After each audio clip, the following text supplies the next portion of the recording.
દક્ષિણ અમેરિકાના દેશ વેનેઝુએલામાં કુદરતે વિનાશનું ભયાનક તાંડવ સર્જ્યું છે। એક જ મિનિટની અંદર આવેલા બે શક્તિશાળી ભૂકંપે સમગ્ર દેશને હચમચાવી નાખ્યો છે।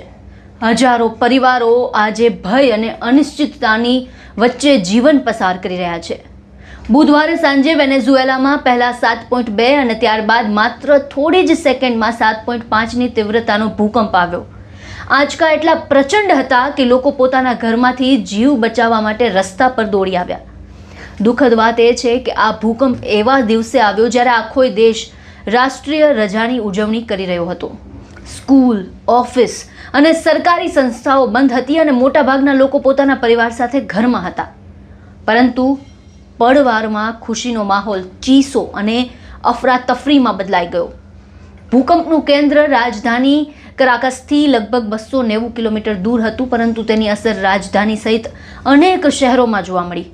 અનેક ઇમારતોને પણ નુકસાન પહોંચ્યું। મુખ્ય માર્ગો તૂટી ગયા છે। વીજળી તેમજ સંદેશા વ્યવહારની સેવાઓ પણ ઠપ થઈ ગઈ છે। સ્થાનિક મીડિયા અનુસાર કરાકસ એરપોર્ટની છતનો એક ભાગ પણ તૂટી પડ્યો છે। હોસ્પિટલમાં ઇમરજન્સી જાહેર કરાઈ છે અને ઘાયલોની સારવાર માટે ડોક્ટર્સ સતત કામગીરી કરી રહ્યા છે। અત્યાર સુધીમાં 40 જેટલા લોકોને મૃત્યુની પુષ્ટિ થઈ છે, પરંતુ અને 700 જેટલા લોકો ઘાયલ થયા છે। જોકે નિષ્ણાંતો એવું માને છે કે કાટમાળ નીચે હજુ પણ અનેક લોકો દબાયેલા હોઈ શકે છે, જેના કારણે મૃત્યુઆંક વધવાની આશંકા વ્યક્ત કરાઈ રહી છે।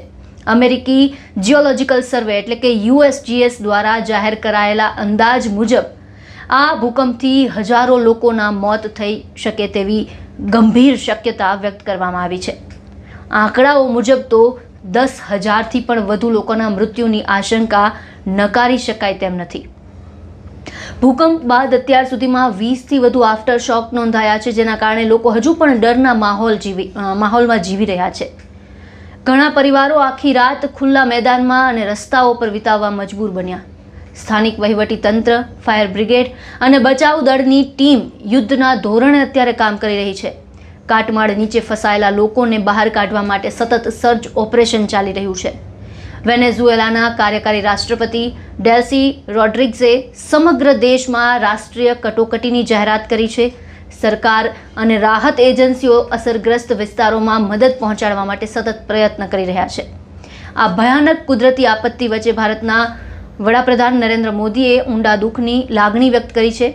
વેનેઝુએલા પર આવી પડેલી આ મોટી આફત અંગે ભારતના પ્રધાનમંત્રી નરેન્દ્ર મોદીએ સોશિયલ મીડિયા પ્લેટફોર્મ પર એક સત્તાવાર પોસ્ટ શેર કરી વૈશ્વિક સ્તરે ભારતની એકતા પ્રદર્શિત કરી છે અને તેમણે કહ્યું છે કે અમે ભૂકંપમાં ઈજાગ્રસ્ત થયેલા તમામ લોકો ઝડપથી સાજા થાય તે માટે ઈશ્વરને પ્રાર્થના કરીએ છીએ।